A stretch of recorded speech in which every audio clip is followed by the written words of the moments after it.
Olá, boa tarde, queridas amigas, queridos amigos da TV 247. Bem-vindos a mais um programa ao vivo da TV 247. Estou falando ao vivo de São Paulo, nesta segunda-feira, 22 de junho, são exatamente 14 horas.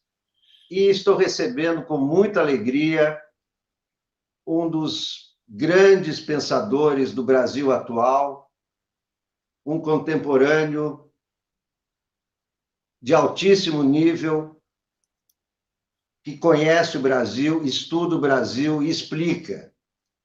Está aqui conosco, diretamente de Paris, Gessé Souza. Como está aí, Gessé Souza? Que horas são aí em Paris? O que você está fazendo aí em Paris? São 7 horas aqui, 5 horas de diferença, Alex, mas o sol ainda está a pino, porque, como você sabe, aqui o sol de verão vai até praticamente meia-noite, né? Eu estou aqui a trabalho e tudo, estou também, e sou também professor visitante aqui na Sorbonne, na Paris 1, na Sciences Po. Ô, Gessé, quando o Bolsonaro foi eleito, havia o temor de uma onda de direita varrendo o mundo, não é? Aí na Europa havia sinais, na Itália, o crescimento da Marine Le Pen na França, etc. Aí se achava que haveria uma onda, não é? De direita. Parece que essa onda não se consumou. Como é que você vê aí da França? Como é que está a Europa? Essa onda de direita passou, diminuiu? Como é que a direita na Europa está vendo a direita do Bolsonaro? Existe algum vínculo entre eles? Essa é uma questão muito interessante, você realmente tem razão, Alex, né? Quer dizer, e a gente estava aí há uns 2 ou 3 anos atrás vendo o aumento de uma extrema-direita mundial, obviamente é provocada a partir dos Estados Unidos, né? Foi, enfim, um tema que eu até abordei no livro recente, A Guerra contra o Brasil, e o que a gente está vendo é que a pandemia foi, né? Quer dizer, outros fatores são importantes, mas a pandemia foi extremamente importante para que a gente houvesse, quer dizer, tanto na Europa, mas também nos Estados Unidos e no Brasil, né? A pandemia ensinou o quê? Porque o discurso da extrema direita ele é montado na raiva, ele é montado no ressentimento, ele é montado em você produzir bodes expiatórios, etc. Ou seja, é o velho racismo, né? É um racismo requentado com táticas fascistas, etc. É isso que, né? É isso que está em jogo nessa produção da extrema direita, que é uma coisa que vem de muito tempo. Uma das coisas mais interessantes que eu aprendi fazendo a pesquisa para o livro é que a extrema direita não é uma coisa agora de Trump, Bannon, etc. É uma coisa que, pelo menos, ele tem um ato inicial que é de 1971, né? Com Powell e tal. Ou seja, então foi um processo onde você vai mudando, você vai colonizando com muito dinheiro de empresários conservadores, etc., colonizando universidades, comprando universidades, basicamente é isso, né? Comprando a imprensa, mudando a forma como as pessoas percebem o mundo, o direito, a economia, a política e tal, né? Isso foi um projeto, né? E que foi exportado depois, como tudo que acontece. O imperialismo americano é uma forma de dominação que eles aplicam aquilo contra o povo americano, né? Se dá certo, eles aplicam para o mundo inteiro, né? Basicamente funciona assim. Então, eles já estavam nessa segunda fase de aplicar para o mundo inteiro. Né, para a Europa, na Inglaterra conseguiram eleger, no Brasil, quer dizer, montaram um cara que era mais mais à direita ainda do que qualquer outro, porque a forma de extrema-direita do bolsonarismo não é uma forma como da extrema-direita europeia, né? Quer dizer, na extrema-direita europeia, se for pegar o Salvini, né, o Salvini é um populista de direita, né? Mas ele faz coisas muito semelhantes ao que a esquerda faz, percebe? Quer dizer, ele monta, enfim, proteção ao desemprego, ele tem uma coisa muito semelhante na Itália ao Bolsa Família, para entender isso, que ele não tem nenhum louco que vá, como o Bolsonaro, né? Entende? Quer dizer, dar todo o dinheiro aos bancos e deixar o povo empobrecido, sem emprego, sem escola, sem nada, né? E não dar nada de volta para as pessoas. Isso é muito a forma de Trump, mas nem Trump é tão radical nesse sentido, né? E aí Bolsonaro ele representa uma forma muito específica de como a extrema-direita se organizou, que não é a mesma europeia, certamente, e que é até diferente um pouco da forma como o Trump faz. Qual é esse esquema? Né? Que você diz o seguinte, você pode, olha, você vai utilizar o ódio e o ressentimento de tal modo, significa o racismo sempre, que é ele que vai dar o racismo, né? Nas suas diversas formas, esses bodes expiatórios são intercambiáveis, né? E que você não precisa dar materialmente nada para as pessoas. Bolsonaro não está dando emprego, não está dando chance de ensino, não está dando aumento de renda, não está dando dinheiro, não está dando coisa nenhuma. Né? Está dando só briga, confronto, tal. Né? Isso tende a ser, num contexto como a pandemia, né? Você é confrontado, né? Porque, veja bem, se para as pessoas perceberem a bobagem que foi votar num cara como o Bolsonaro, iria levar uns 4, 5 anos, né? Até o país chegar em completa desgraça econômica, etc., falta de emprego e tal, para parar, entende? Né? Quer dizer, com toda a privatização de todos os bens públicos, etc. Então, você iria sentir isso com o tempo mais adiante. A pandemia, um pouco, né, na minha opinião, ela tornou essas coisas, foi mais rápido. Né? Quer dizer, ela mostrou, por exemplo, a classe média brasileira, que é uma classe que deve ter mais acesso à informação, né? Teve 1000 privilégios aí de acesso a conhecimento, etc., que os pobres abandonados não têm, etc. Né? E essa classe média, por exemplo, percebeu muito rapidamente a bobagem que foi eleger Bolsonaro. Né? O cara completamente despreparado, a pandemia, quer dizer, não está nem aí para as pessoas, sem nenhuma empatia, nenhum projeto, coisa nenhuma. Né? E para a classe média isso foi um completo absurdo. Né? Quer dizer, as mesmas pessoas, eu lembro lá no meu bairro, onde eu morava, quando eu morava em São Paulo, né? As pessoas que batiam panela contra, né? Enfim, pelo impeachment, etc., né? Eram as mesmas pessoas que estavam batendo panela agora contra Bolsonaro. Né? Entende? Quer dizer, então foi uma classe média, a classe média conservadora, né? Como mostram pesquisas, inclusive, que mudaram de ideia. Né?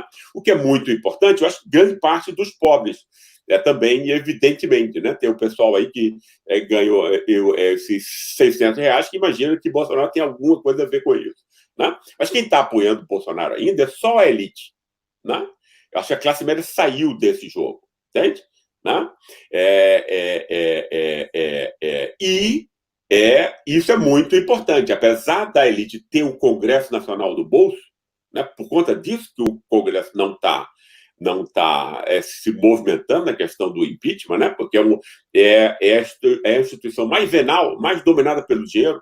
400 deputados dos 500 e poucos sempre foram, né? E são hoje em dia comprados, estão no bolso de bancos, etc. Né? E esse pessoal acabou de ganhar 1 trilhão e 200 bilhões para embolsar, não é isso? De Paulo Guedes. Paulo Guedes disse naquela entrevista, naquela reunião, então, olha, enquanto você estiver dando dinheiro para esse pessoal, não vai ter impeachment. Tá? Basicamente disse isso no final daquela entrevista. Mas, né, você tem uma classe média, que é uma classe importante no Brasil, talvez o agente político mais importante, dada a repressão das classes populares, né, entende? Que não está mais com Bolsonaro. né? Então, a gente tem, pela primeira vez, uma cisão, né, desse bloco antipopular, como eu chamo, né, a classe média branca e a elite, né, elas estão apartadas por conta do próprio Bolsonaro. E o que você está vendo no mundo inteiro é uma mudança nessa forma. Você está vendo na Europa um aumento da solidariedade europeia, é muito complicado e tudo, mas a Alemanha está a fim de assumir agora compromisso de se solidarizar, né, com os outros países, etc., porque a Alemanha, no fundo, é a grande economia europeia, etc., né? Então está tendo mudanças nisso, as pessoas estão mudando, o próprio Macron, quer dizer, um liberal, quer dizer, estava falando da importância do Estado Social para poder, entende? Para poder se preparar para coisas como uma pandemia dessa. Então, você vê mudança na Europa, uma mudança no discurso que era tido como razoável. Nos Estados Unidos, você estava vendo isso a cada vez mais, porque Trump já está bem atrás agora na corrida presidencial, ou seja, há uma chance grande dele não se eleger, que era uma coisa que impensável antes da pandemia, entende? Então, você tem aí a pandemia, ela mostrou uma extraordinária fragilidade desse discurso do ódio e do ressentimento. É muito interessante isso aí que você está falando, Gessé. E a direita, aí na Europa, me parece que se diferencia fundamentalmente dessa direita do Bolsonaro, desse governo, que eu não sei, que eu até queria a sua ajuda para você definir, que a gente não sabe se enquadra como fascismo, como nazismo, como pré-fascismo, como pré-ditadura, não é? Não sei se dá para definir essa coisa aí que nós estamos vendo no Brasil, mas me parece que um dos temas do discurso bolsonarista, que é esse discurso da ameaça comunista, me parece totalmente anacrônico. Eu não vejo esse discurso no mundo. Eu não vejo a direita da Europa falando em luta contra o comunismo. Eu não vejo uma guerra ideológica. O que existe entre, por exemplo, Estados Unidos e China é uma guerra comercial. Não há mais guerra ideológica. Então, esse discurso do Bolsonaro querendo voltar, retroceder até a Guerra Fria dos 60 anos, me parece totalmente fora de propósito. O que te parece esse discurso de ameaça comunista? Onde está essa ameaça comunista? Desde a União Soviética, eu acho, desde a União Soviética, o país que é comunista e não está interessado em exportar comunismo. Cuba não vejo interessado em exportar comunismo, nem Coreia do Norte, China muito menos e tal. Como é que você vê esse discurso do Bolsonaro, que é obsoleto? E como é que a direita aí na Europa vê essa direita bolsonarista? Quanto a como a direita aqui vê a direita bolsonarista, eu não posso dizer muita coisa, porque eu não conheço, mas, quer dizer, imagino que deve ser com muita estranheza também, porque até o Trump está se afastando aí dos contatos com o Bolsonaro, que é um contato tóxico, né, para qualquer pessoa, né? Mas o uso desse tema do comunismo entre nós, por mais absurdo que ele seja, no fundo ele mostra o quê? Porque no fundo o que tá rolando com o bolsonarismo, o que é? Porque você tem uma sociedade no Brasil que é extremamente racista, né? E que não se vê como tal. Esse aqui é o problema, né? Então, o racismo entre nós, ele é mascarado, né? Não é isso? Quer dizer, você não pode dizer, você não pode explicitamente, nem Bolsonaro, né? Que diz que é a favor da tortura, né? Da milícia, basicamente do crime organizado. Ele diz que, né? Que esses assassinatos são bons, é importante você ter isso. Ele passou 20 anos elogiando esse pessoal, né? Esses esquadrões da morte milicianos. Você está achando que dizendo que é uma função pública e tudo, né? Quer dizer, não sou eu que estou dizendo, ele próprio diz. Isso aí já está documentado. Mesmo esse cara, ele diz que ele não é racista. Né? Entende? Você veja como é proibido, interditado. Isso eu enfim, toquei bastante nesse ponto, porque é uma forma, né? Eu compreendi há pouco tempo como funciona essa relação do racismo racial com os outros racismos de classe, de gênero, de cultura, etc, etc. Né? E entre nós ele tem de ocupar o quê? Quando você diz, por exemplo, combate à criminalidade, né? O que você está dizendo, no fundo, é que você vai assassinar negro, juventude negra. Né? É isso. Né? Combate ao crime, aí você cria um criminoso, e aí o criminoso é o cara que tem uma pituca de maconha na calça, né? E tal, no bolso. E aí, se ele for negro, ele vai ser mandado para 10 anos na prisão, ou então vai ser morto pelo policial. Né? Entende? Quer dizer, então, essa violência racista é o que está, no fundo, por trás, é o afeto, que é a dimensão mais importante do comportamento humano, né? Não é a razão. Né? A razão é, infelizmente, muito pequena, né? E tal, né? Quer dizer, especialmente da vida social, na política, etc, etc. Né? O afeto, que é né? Que vai determinar o comportamento, muito mais do que reflexão racional, né? O afeto vai ser o racismo. E aí, no fundo, independe o que você vai usar como desculpa, como pretexto. Né? Entende? Tanto que o pretexto pode ser uma coisa tão idiota como você chamar alguém, hoje em dia, de comunista e tal. Né? Entende? Quer dizer, e aí você, inclusive, achar que o PT é comunista, certo? Então você, né? Entende? Você vai montando, você precisa criar um inimigo, um falso inimigo. Né? Que na cabeça das pessoas são pessoas, né? Por exemplo, especialmente os seguidores de Bolsonaro, ele tem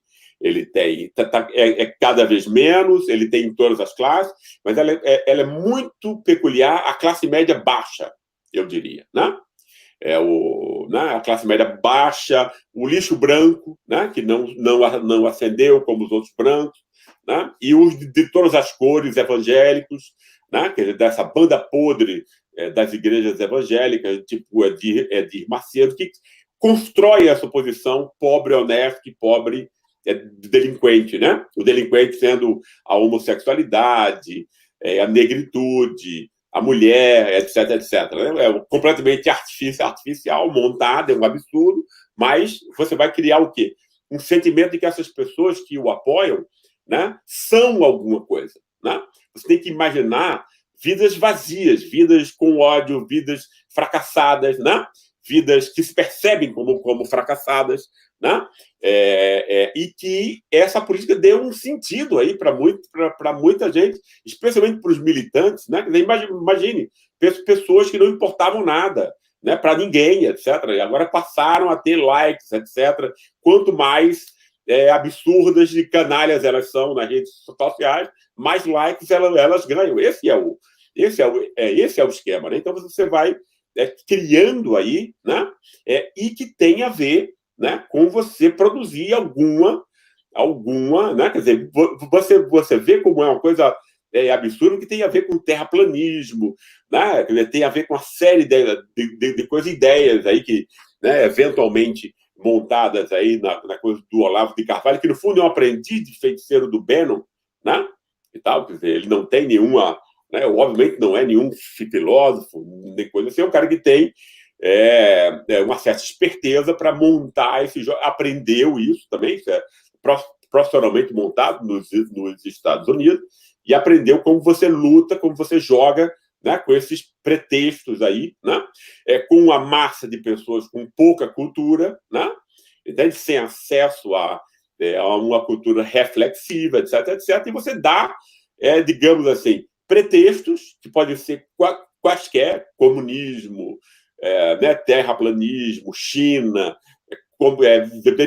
Venezuela, quer dizer, ninguém conhece a lógica desses partidos, você simplesmente cria, né, um fantasma, né, como chama aquele negócio de palha que o pessoal põe para os espantalhos, né? Você monta um espantalho, né? Entende? Quer dizer, que você possa odiar, né? Que você possa ser um paradeiro desse tipo de... Que é, no fundo, isso é que é o elemento fascista, basicamente, né? É a manipulação dos afetos. Né? Porque, em grande medida, o fascismo... Porque aí tem gente que fica, tá, mas isso não é um fascismo, que não é igual ao da Alemanha e o da Itália, o negócio, então não pode... É claro que não é. Né? Nenhuma coisa é igual. Mas, obviamente, você tem coisas aí muito semelhantes, e a coisa mais semelhante é exatamente o uso, né, dessa manipulação dos afetos, né, de modo científico, tecnológico, etc. Né? Ele é muito primitivo, né? O fascismo é sempre muito primitivo, né? Na forma, né? Ele se associa com uma dimensão muito primitiva dos seres humanos, mas ele é utilizado de forma moderna, né? Com muito profissionalismo, né? Estudos, etc., como era na Alemanha também, né? Nazista e tal, e como é agora, né? Com Bannon, etc., e que está sendo montado para o Brasil desse modo. Um outro tema que aqui voltou à ordem do dia, que me parece que não se discute mais, é o tal do golpe de Estado, né? Você vê que é absurdo. De repente se discute aqui se vai ter golpe de Estado, se é melhor democracia ou ditadura. Me parece que no todo não há mais essa dúvida. Não é, Gessé? Como é que você vê isso? Na Europa alguém discute se vai ter golpe de Estado na França, se vai ter golpe... Mesmo os exemplos de países que estão indo para o regime autoritário, como Hungria e Polônia, também não se fala em golpe de Estado, né? Por que se fala em golpe de Estado do Brasil, que é um tema que não está na ordem do dia mundial? Porque Bolsonaro armou como uma das formas de campanha, né, dele, digamos, a cooptação, dito com uma palavra mais bonita, mas a compra das Forças Armadas. Né? Ele quis comprar militares, né? Milicianizar o Exército, transformar o Exército numa estrutura que fosse orgânica com a milícia das polícias militares, que é a real base de poder armado que ele tem, né? Tem ainda, são as milícias policiais e tal, essa banda podre que não sabe se é tudo a podre, quem é que não é, etc. Mas a gente tem a pior polícia do mundo, né? A polícia mais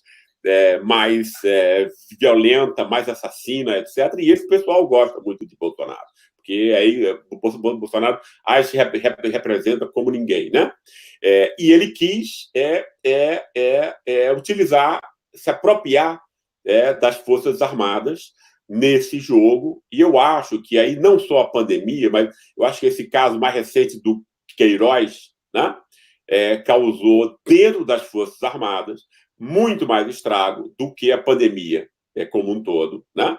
Porque eu acho que aí há esse vínculo com a milícia, né? Entende? Vai deixar muita gente nas forças, já deixou, né? Eu acho que isso já é óbvio, né? De orelha em pé, né? Então eu não acredito mais num golpe de Estado no Brasil. Eu já vinha acreditando cada vez menos, porque com a pandemia, quando ele perde a classe média, não existe golpe de Estado no Brasil sem a classe média. A classe média de verdade. Eu não digo esses, né, essas centenas aí de, enfim, né, de translocados que ele consegue pôr na rua hoje em dia. Né? Eu digo verdadeiramente a classe média. Né? Ele não consegue, ele não tem mais. Né? E isso é extremamente importante. Né? A elite entre nós, a elite que rouba o Brasil, está roubando agora como nunca, com Paulo Guedes sendo, né, o grande negociador, né, o grande representante dessa elite no governo Bolsonaro, né, e é realmente a única coisa que mantém o Bolsonaro ainda no poder, é a roubalheira que ele está permitindo que esse pessoal faça, né? Você não tem mais a classe média, porque é uma elite muito pequena, é uma elite que não pode intervir como ator político. Né? É uma das teses aí que eu desenvolvo a partir das minhas pesquisas empíricas com as classes sociais e com o estudo da história brasileira, né? Ou seja, a classe média é o representante, é a tropa de choque da elite. Quando a elite quer intervir na vida política, ela joga a sua tropa de choque, que é a classe média. Ela não tem mais essa classe média, né, para efetivamente produzir um golpe de Estado, e ela não tem mais, com o caso Queiroz, né, entende? O apoio da maior parte das Forças Armadas, porque aí é uma roubada. Quer dizer, as Forças Armadas já estão maculadas, Alex, né?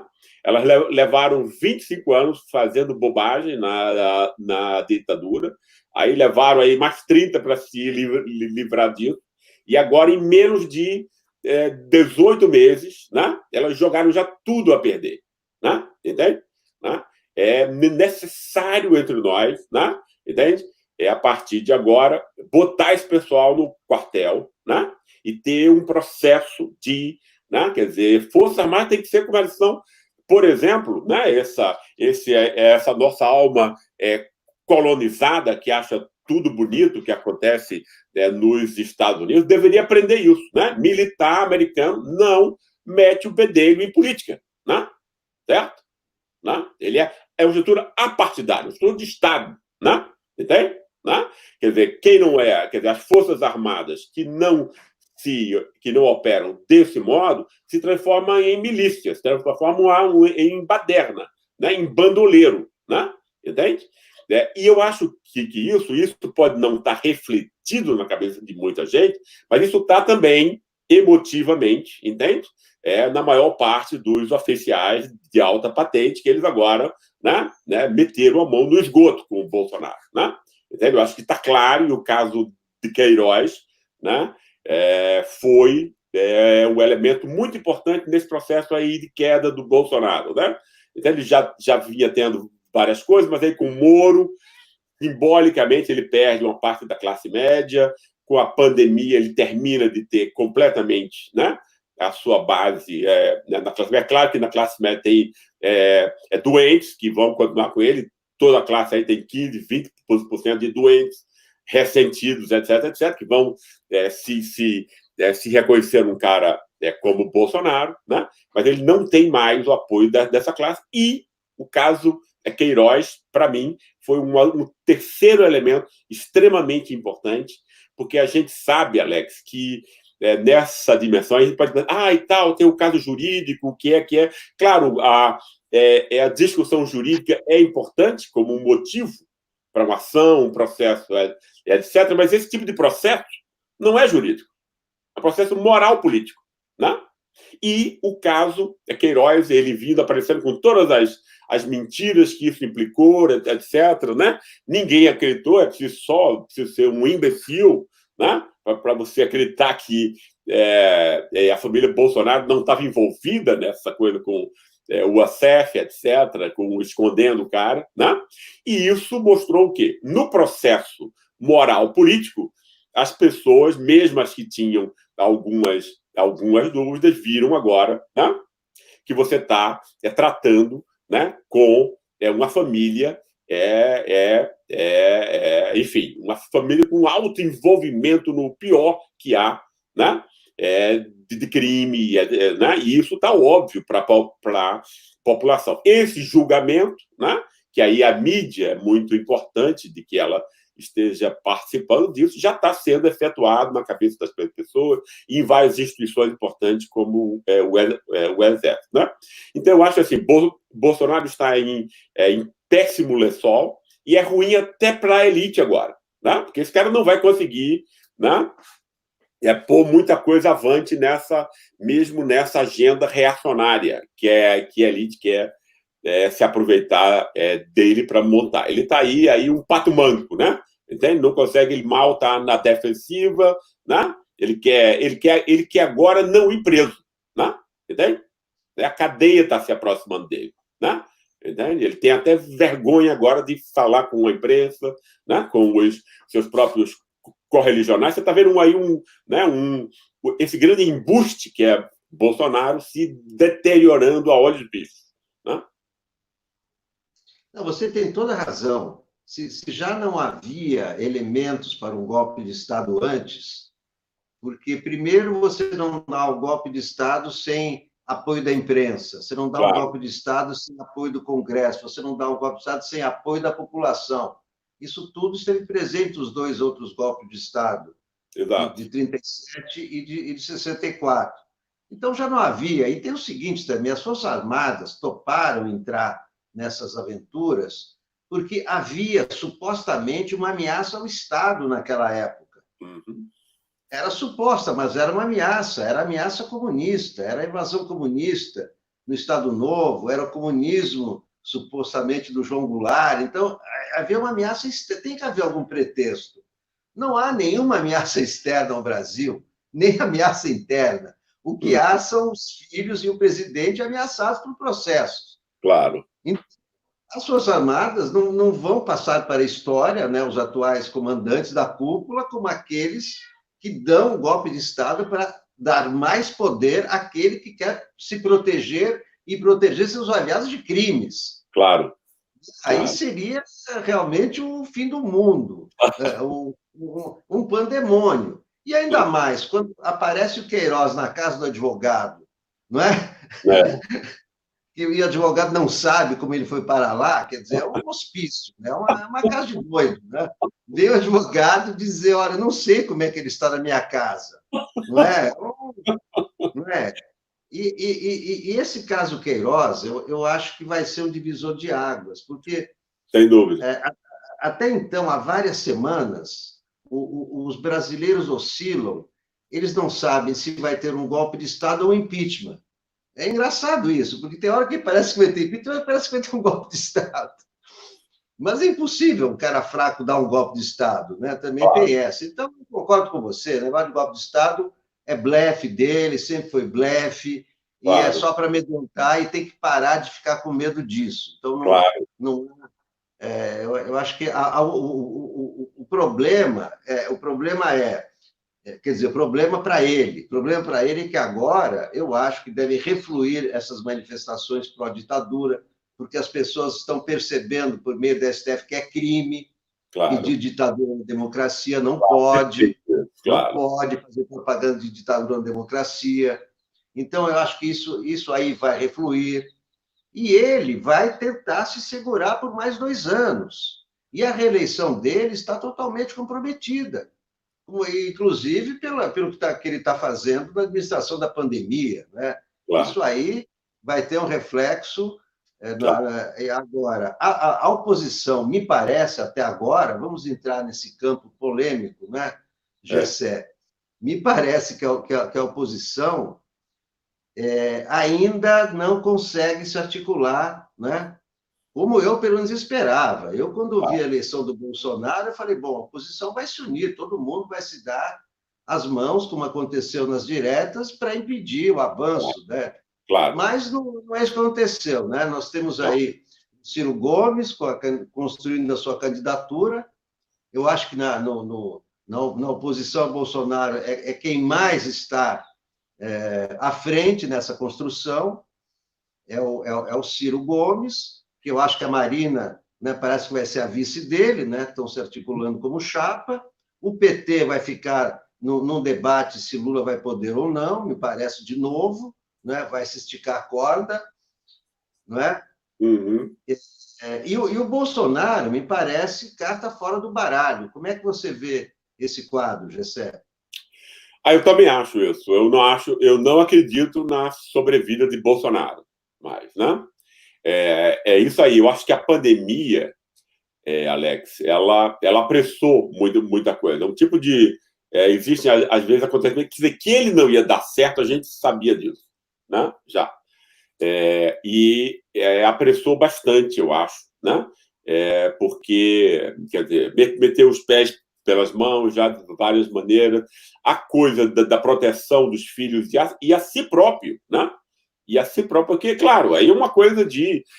não é à toa que você é o maior representante político da milícia, isso que a família era. Isso não sou eu que estou dizendo, isso é o que são os 20 anos de prática, né?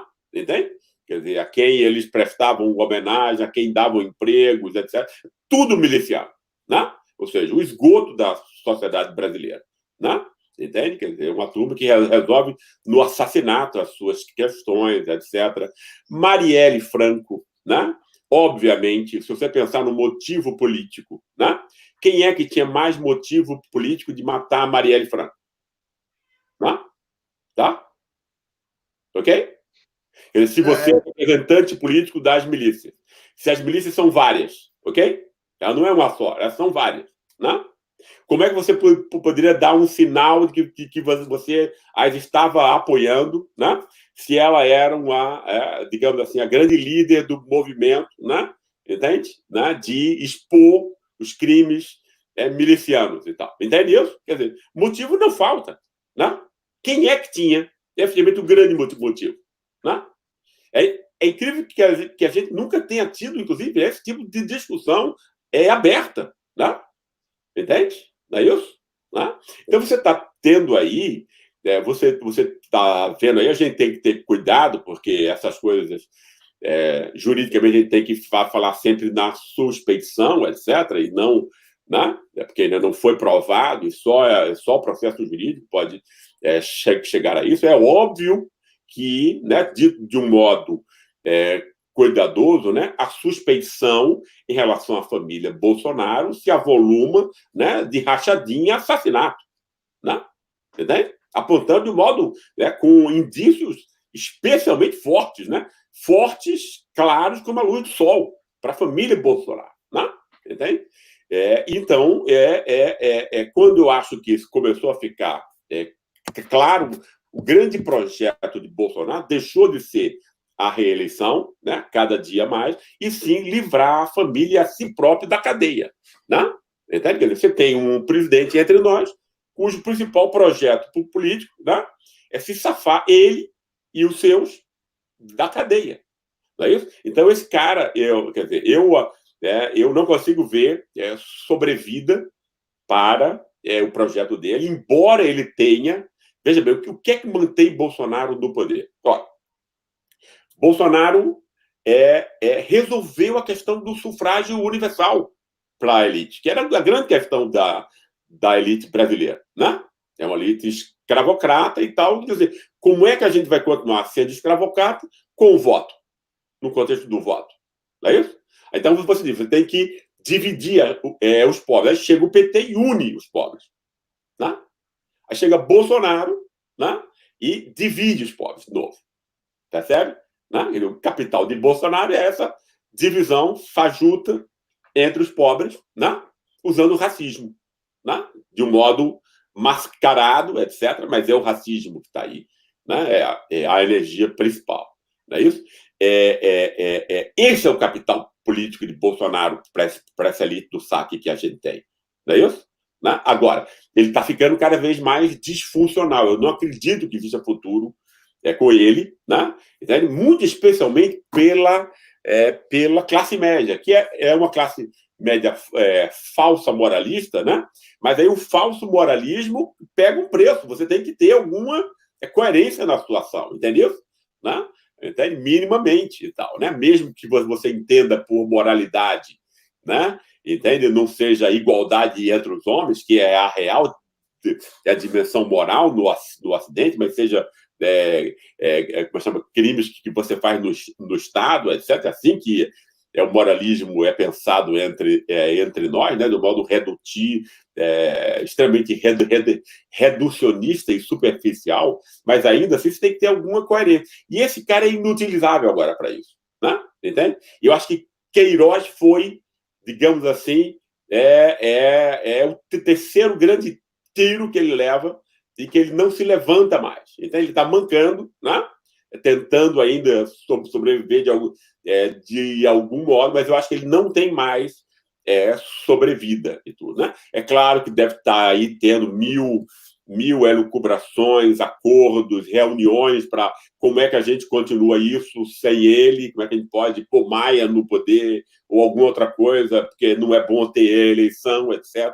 Essas questões devem estar sendo discutidas agora, né? Com as elites, etc., entre as elites, ao arrepio do povo, não é isso? Como sempre, né? Mas Bolsonaro é uma figura tóxica, venenosa, né? Entende? Em quem ele tocar já é ruim, você já está, entende isso? Né? Ele é o quê? Ele é um cara que tem uma doença, uma doença mortal, né? Que quem tocar em Bolsonaro morre. Basicamente essa é a atual situação dele, né? Ninguém tem que ganhar nada, a não ser o roubo de curto prazo. O Centrão deve estar com ele ainda, porque vamos ganhar de dinheiro aí até o final do ano com essas benesses e esses cargos, etc. Né? Mas o cálculo com o Bolsonaro é de muito curto prazo. Né? Eu acho que ele é uma carta fora do baralho. Agora, uma coisa que eu não consigo entender, Gessé, queria saber a tua opinião, é essa história do condomínio em que o Bolsonaro tem 2 imóveis, né, em que ele morava. Como é que naquele condomínio ele era vizinho de um matador de aluguel? Assim, como é que um matador de aluguel compra uma casa ou aluga uma casa num condomínio de classe média alta do Rio de Janeiro sem haver nenhuma desfiança, documentação, vida pregressa, não é? Eu realmente não consigo entender como é que o matador de aluguel morava ali, conspirava, e como é que a morte da Marielle foi planejada ali, naquele condomínio, a metros da casa do Bolsonaro e também filho do Bolsonaro, do Carlos. E você veja que coisa também impressionante. Eu estava rememorando, não é? Como você, os fatos, os episódios. Então, quem eram os desafetos da Marielle? Não é? Foi um crime político, isso aí já é incontestável, um crime político. Quem eram os desafetos da Marielle? E o único que aparece como desafeto da Marielle é o Carlos, que inclusive consta do inquérito, né? Uma briga entre um assessor do Carlos Bolsonaro com a Marielle. Quer dizer, são situações muito estranhas, né? E parece que ele é uma pessoa que atrai o crime, né? Ele atrai o crime, que ele vai morar num condomínio, um matador de aluguel mora no condomínio, o filho dele namora com a filha do matador de aluguel, não é? Ele vai para o Planalto, se instala no gabinete do ódio, no gabinete presidencial, não é? O Fabrício Queiroz organiza, é o chefe de gabinete do filho dele, e contrata mais assassinos para trabalharem lá. Então, o que tem essa pessoa que atrai, né? Que é um imã, parece que é um imã para a criminalidade. É porque, no fundo, veja bem, eu nunca achei que ele fosse a pessoa diferente de nenhum desses assassinos. Nunca achei isso. Né? Vamos ser claro aqui. Né? Eu estou emitindo uma opinião pessoal, eu posso. Né? Quer dizer, Bolsonaro é um cara que sempre foi marcado por esse tipo de coisa. Quando ele era no exército, era um cara que ficava aqui criando bombas, etc. Né? Entende? Nunca deixou de exprimir, né, enfim, todo o fel que ele guarda, né, a amargura humana, o ódio, né? E, enfim, é um cara que ninguém nunca viu Bolsonaro dizendo uma verdade. Eu não acredito em nada disso, entende? Eu não acredito que ele levou uma facada, né? Entende? Por que eu iria acreditar em Bolsonaro? Ele somente, né? Entende? Que negócio é esse, não é isso? Quer dizer, não só isso, ele é incapaz de qualquer empatia humana, uma ação generosa que não seja dirigida aos próprios filhos, que são vistos como uma extensão da sua própria personalidade. Então, sequer são outros, é ele próprio. Né? Então, ele é um cara impossível de ter qualquer empatia, qualquer generosidade com seres humanos, etc. Né? E depois ele é documentadamente o principal representante político da milícia, e a milícia é o que é de pior, né? Na sociedade, ela é a morte da sociedade. Ela quer se substituir ao Estado pela mentira, superexploração dos pobres em todo tipo de produto essencial para os pobres, né? Resolve por assassinato, ou seja, ela se substitui ao ladrão, né? Roubando e matando, né? Com a autorização do Estado. Né? Basicamente é isso que a milícia é. E se você pensar, o único projeto político que Bolsonaro teve no governo foi estimular as atividades econômicas da milícia, né? Os novos ramos agora de cassinos, etc., tirando aquele cara lá, aquele superintendente do porto de Itaguaí, que é o principal porto de tráfico de drogas e de armas, né, etc. Ou seja, né, quer dizer, ele é o grande representante, né, quer dizer, da instituição mais pérfida, assassina, criminosa que existe. Porque ele seria um cara bom. Né? Entendeu? Né? Quer dizer, isso é que é incrível. Quer dizer, a imprensa, a grande imprensa, né, naturalizou Bolsonaro e quis humanizar Bolsonaro. Né? Eu nunca consegui fazer isso. Né? Ele sempre me inspirou asco, desprezo, etc. Né? Ele é o pior dos 520 deputados. Eu não conheço nenhum ser humano tão ruim como Bolsonaro. Né? Entende? Então a gente está aí com o pior dos homens, né?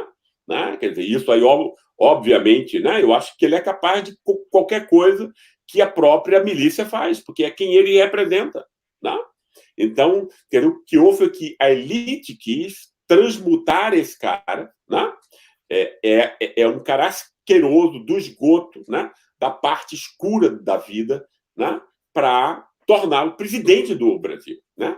Quer dizer, a nação brasileira, quando recuperar a sua inteligência, tem que cobrar isso da sua elite. Tem que cobrar isso das Forças Armadas, que se uniram, né, a um cara dessa estirpe. Né? E nós iremos ver, quando começar a ver as trocas de telefonemas, mensagens de celular, né? Entre ele, Queiroz, as outras coisas, a gente vai ver que tipo de gente. Né? O Brasil inteiro vai ver aquilo que a gente já sabe e prevê. Né? A gente tem o pior, né, da espécie humana dirigindo o país. Né? Quer dizer, então ele só fez coisas absurdas. Né? Ele é quase ridículo, né? Você põe,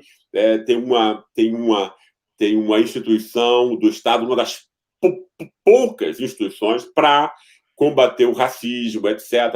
Ele põe lá um racista negro, não é isso? Né? Aí tem uma lá que é para proteção das mulheres. Ele põe o quê? Põe um ativista contra o feminismo. Quer dizer, né? É uma coisa assim, asquerosa a esse ponto, é quase uma piada. Né? Quer dizer, ele ri das lutas das minorias oprimidas, das pessoas oprimidas, do povo sofrido, etc. Né? Então você tem aí um cara sem nenhuma empatia. Né? Quer dizer, a gente nunca teve um político tão ruim. Né? A gente nunca teve ninguém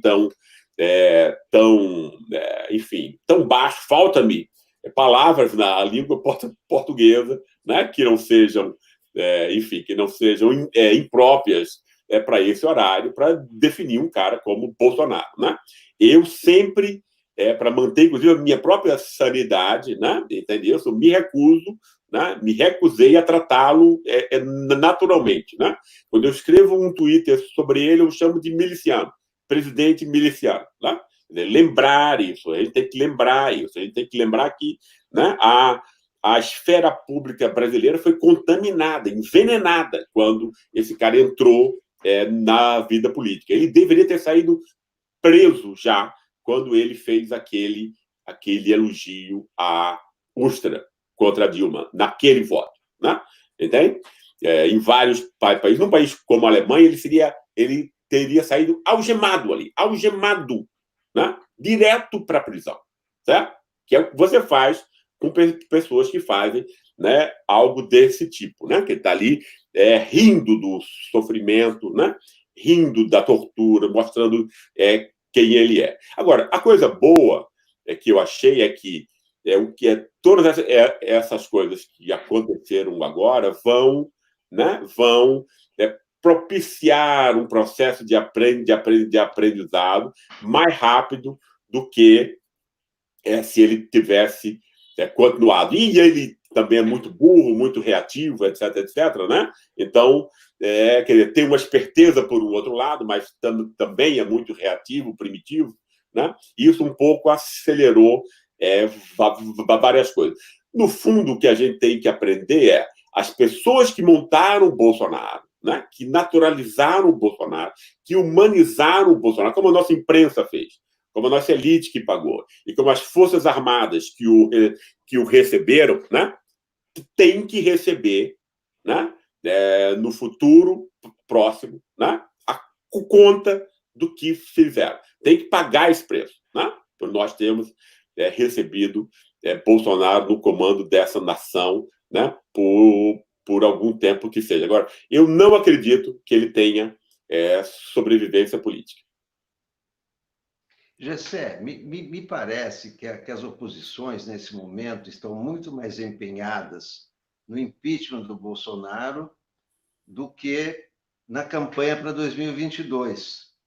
Você acha correto as oposições agirem dessa maneira? Ou você acha que a essa altura já deveria haver uma preocupação maior com 2022? Né? Pode até haver alguma interrupção, pode Bolsonaro renunciar, pode aparecer a mulher do Queiroz com revelações cabeludas, pode o Frederico Vassef, de repente, né, contar coisas cabeludas, mas o calendário é 2022, né? E me parece que as oposições, né, seduzidas por essa possibilidade do Bolsonaro sofrer o impeachment, estão abandonando 2022 e focalizando mais o impeachment. Você acha correto? E é assim que você está vendo também?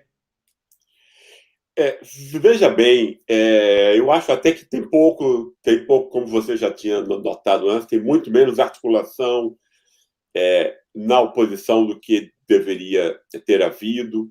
Eu acho que quando você tem um cara como Bolsonaro, eu acho que ele vira realmente o inimigo a ser abatido e tal, porque entende isso? Quantas vidas custa manter Bolsonaro no poder? Entendeu? Quer dizer, quanto processo de desaprendizado político, moral, afetivo, em todos os níveis, entende? Implicado com Bolsonaro no poder e tal, entende? Quer dizer, porque aí você tem uma visão racista, conflituosa, né? Cheia de maldade, fel, né? Que está animando para que outras pessoas façam o seu próprio exemplo, né? Bolsonaro, inclusive, inflama o povo a partir disso, né? Então, são 1000 processos de aprendizado político, etc., que estão sendo desfeitos, né? Quer dizer, o Brasil chegou, eu acho que não está mais, porque eu imagino, e eu espero que não seja só um otimismo da vontade, né? Entende? Eu procuro me manter distanciado para tentar ter uma análise que possa ser objetiva da realidade, né? Eu espero não estar enganado no sentido de que ele não tem uma sobrevida política, né? É o fato, né? De que você tem que, quer dizer, a ameaça que ele queria montar, eu acho que ele não tem mais condições, mas a ameaça que ele queria montar até algum tempo atrás tinha alguma possibilidade de efetiva realidade, né? Entende? Então, é muito, muito importante, eu acho, uma ação, né? Quer dizer, que englobe agora também e que vislumbre, porque eu acho que o mais importante nessa história inteira, Alex, de não deixar as coisas só no nível da classe média, né? Porque, como a classe média, que é 20% do Brasil, no fundo, né? É quem decide politicamente, né? Ao fim e ao cabo, né? O que a gente está vendo agora, essa reação contra Bolsonaro, é uma reação da classe média, né? e das suas representações do Estado, da representação do seu espírito, da sua forma de viver o mundo, etc., né? O Poder Judiciário, o Supremo Tribunal, são de um alongamento institucional do espírito da classe média, né? Enquanto o Congresso, né, é um espelho da vontade elitista, né? Então, a gente tem aí uma luta de classe em que o povo inteiro está fora. E está fora pelas mesmas razões de 500 anos, que ela não chega a compreender o que está acontecendo. Não chega a compreender porque é só mentira que vai para ela, né? Entende? Aí a mentira da grande mídia, é mentira do WhatsApp, da bolha de Bolsonaro, a mentira das bolhas evangélicas, etc, etc. Ou seja, é um pessoal montado né, e roubar sua própria inteligência, entende? Entende isso? E aí eu acho que o grande erro da esquerda brasileira, né, que é 99% gente também da classe média, né, que imagina o quê? Imagina que a pessoa abandonada, sem nenhum recurso, sem acesso à informação, né, quer dizer, oprimida, desprezada, humilhada, né, vai ter a mesma compreensão do mundo de alguém que tem, né, todos os privilégios que a classe média tem. Percebe? Então, não há na oposição, né, e não há na esquerda, né, nenhum esforço, né, efetivamente, com o mínimo de esforço prático, né, de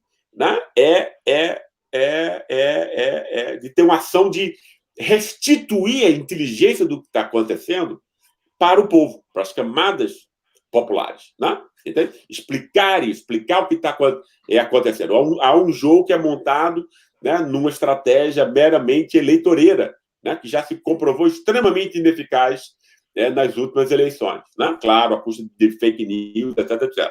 Ninguém está livre de que isso aconteça de novo, né? Entende? E eventualmente vai acontecer, que é como a elite vai poder comprar eleições, né? Então, você tem que ter um anteparo, né? Um anteparo, né? Existem formas importantes, né, de você mobilizar, de você restituir a inteligência roubada do povo brasileiro, né? E eu não vejo politicamente ninguém sequer vendo essa questão como sendo importante, percebe? Né? Então, eu acho que está tendo aí, né, há um processo aí de que, embora você possa ver gente, políticos individualmente, né, ganhando perfil, bolos, Freixo, que era um cara até que eu criticava mais antes, mas ele está, né, avançando muito, o Dino, que é muito bom, etc., vários outros, etc., não é isso? Mas você não tem o quê? Você não tem uma classe política, né, quer dizer, que compreenda, né, a sociedade brasileira como tal, né? E nem compreenda, né, que você precisa mobilizar e restituir a inteligência do povo, aonde ele é montado sobre, né, opiniões que tem só uma perspectiva, bolhas de reprodução e manipulação, etc, etc. E eu não estou vendo nenhuma ação que se contrapõe a isso, né? Você quer se contrapõe a isso. Então, eu acho que essa é a grande falha, né, digamos assim, de uma política efetivamente de oposição entre nós, ou de esquerda entre nós, etc., né? Quer dizer, confia muito no marketing eleitoral, etc., né? Mas nunca em nenhum processo de efetivamente implique, né, politização e conscientização dos mais pobres. Meu caro Gessé, muito obrigado pela entrevista, muito obrigado por compartilhar conosco suas ideias, suas opiniões, seus pensamentos que ajudam a gente a perceber o que está acontecendo e cada um a tirar suas próprias conclusões. Por favor, obrigado a você, Alex. É um prazer aqui revê-lo. Nós fomos aí companheiros aí durante um bom tempo. E foi uma amizade muito legal que eu mantive com vários de vocês. Eu fico muito contente sempre em participar e queria deixar aqui um abraço a todos os nossos amigos que acompanharam esse bate-papo. Um abraço grande para você. Muito obrigado, Gessé. Muito obrigado a todos os telespectadores da TV 247. Continuem assistindo à programação da TV 247. Muito obrigado e até a próxima.